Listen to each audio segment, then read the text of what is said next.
Mota tá queimado por todos os lados, porque hoje mesmo estavam os vereadores daqui de Natal detonando ele justamente nessa fala. Os vereadores de Natal. Até a Brisa e o Daniel Valença estavam detonando ele justamente nessa fala. Ele que já tinha falado anteriormente, quando ele foi deputado, que tinha 300 picaretas. Não lembra que ele foi deputado federal, o Lula?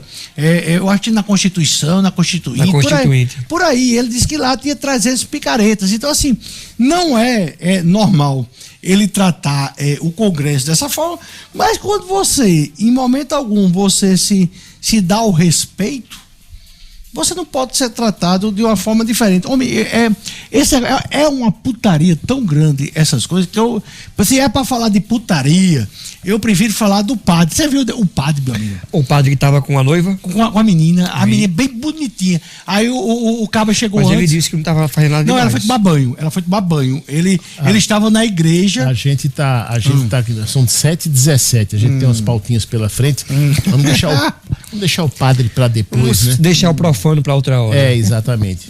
Olha, neste mesmo evento de hoje, no Rio de Janeiro, o presidente Lula brincou ao falar sobre sua conversa recente com o presidente dos Estados Unidos, Donald Trump. Segundo ele, abre aspas, não pintou uma química, pintou uma indústria petroquímica, fecha aspas, em referência ao bom clima entre os dois após meses de tensão diplomática. Lula também confirmou que os representantes dos dois países irão se reunir amanhã, né, em Washington, para discutir o tarifaço imposto pelos Estados Unidos sobre produtos brasileiros.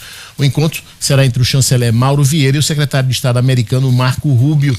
A reunião deve preparar o terreno para um futuro encontro entre Lula e Trump, possivelmente na cúpula da ASEAN, na Malásia, no fim de outubro. Essa viagem que o Lula tá para ir depois de indicar o ministro do STF. Ele colocou, eu mencionei que ele esteve com o Milei, ele condicionou o agir da Argentina se o Milei vencer as eleições legislativas agora. Não, mas olha, tem uma história, tem uma história muito boa. O Lauro Jardim está dizendo o seguinte, que o governo brasileiro tem adotado cautela máxima sobre a reunião que acontecerá exatamente uma semana após o telefonema entre Vieira e Rubio na quinta-feira passada, que por sua vez ocorreu 3 dias depois da ligação de Lula e Trump.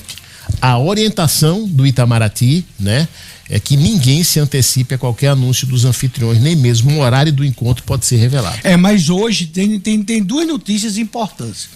Uma que hoje quem visitou o Ministério do Estado lá, a Secretaria de Estado. Figueiredo e Dudu. Foi, os dois se reuniram lá. Tá no nosso portal. Com o pessoal. Mas tem uma história muito interessante. Foi entrevista do secretário de Finanças lá dos Estados Unidos. Secretário de Finanças, secretário de Comércio Exterior, eu acho, né? Não. É o da Economia. Tá no roteiro? Pronto, vamos pro roteiro, que vamos. O governo dos Estados Unidos afirmou, pronto, é isso aí, isso aí. Boa. O governo dos Estados Unidos afirmou hoje que parte do tarifaço de 50%, na realidade não é 50%, tá, gente? É 40%. Mas ele fala isso, que justamente que é 10% que é comum para todo mundo e 40%... Foi aplicado, foi o que foi aplicado ao Brasil. Sobre produtos brasileiros, foi motivada por, abre aspas, preocupações com o Estado de Direito, censura e direitos humanos. A declaração foi dada pelo representante comercial americano, o Jameson Gree. Segundo ele, 40% da taxa tem relação direta com esses temas, e os outros 10% fazem parte de uma tarifa padrão usada para controlar o déficit comercial. Durante a coletiva, o secretário do Tesouro, Scott Bessent, chegou a citar a, abre aspas, detenção ilegal de cidadãos americanos no Brasil, fecha aspas. As declarações, que são, de uma certa forma, preocupantes para a diplomacia brasileira, acontecem um dia antes da reunião entre o chanceler Mauro Vieira e o secretário de Estado dos Estados Unidos, Marco Rubio, em Washington, para discutir justamente esse tarifaço imposto pelo presidente Donald Trump. E há uma outra confusão grande envolvendo a questão de censura, a questão de interferência na liberdade. Dinarte, uma mulher que é brasileira e mora mais de 20 anos nos Estados Unidos, naturalizada americana. Mas perdão, quem são esses americanos que são presos no Brasil? É isso. Tem uma história, eu acho que houve um erro aí, mas tem uma história seguinte. Uma americana, que ela agora é americana, ela soltou uma fake news no X. ela botou uma mentira grande com o ministro Alexandre de Moraes.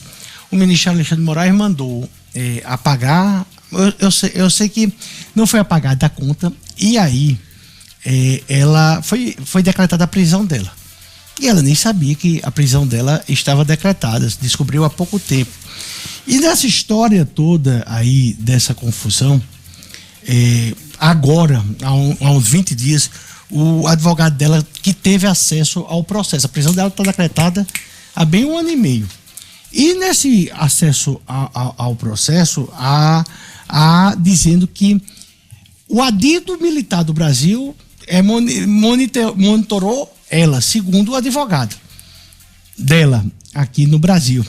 Porque quando ele teve acesso a isso, resumindo. Quem é essa mulher, gente, pelo amor de Deus? É uma tal de Flávia. Essa mulher tá por 40% de tarifa? Não, calma. O fato é que o próprio Elon Musk está pagando os advogados dela nos Estados Unidos por causa dessa confusão. E aí o Eduardo está dizendo, e agora o que se fala é que o Moraes vai responder pelo fato de ter o ataque à soberania americana, seria por isso. Entendi. Por isso que foi até essa lei magnífica. Essa é a história que estão contando, mas tudo partiu de uma fake news da mulher. Olha só, Eduardo Bolsonaro diz o que espera da reunião entre Vieira e Rubio. Ele disse o seguinte: o Eduardo Bolsonaro informou a sua expectativa sobre a reunião entre o ministro das Relações Exteriores, Mauro Vieira, e o secretário dos Estados Unidos, Marco Rubio. O filho do ex-presidente Jair Bolsonaro avalia que, para o Brasil conseguir o que quer, abre aspas, a melhor solução é parar da perseguição dos tribunais, aprovar a anistia no Congresso e virar essa página. Então, a situação se normalizará, afirmou o parlamentar. E ele disse que, o seguinte, abre aspas, há um dia da primeira reunião entre o secretário Rubio Mauro Vieira e o secretário Scott Bessent, ele não disse nada. Ele não disse nada. É porque, na verdade, não tem como o Brasil e os Estados Unidos cortarem relações como o Eduardo quer. Isso é um fato. Agora, a fala hoje do pessoal... Na matéria, ele está dizendo o seguinte, ele aposta que o governo americano deve exigir a aprovação da anistia no Congresso Nacional. É isso.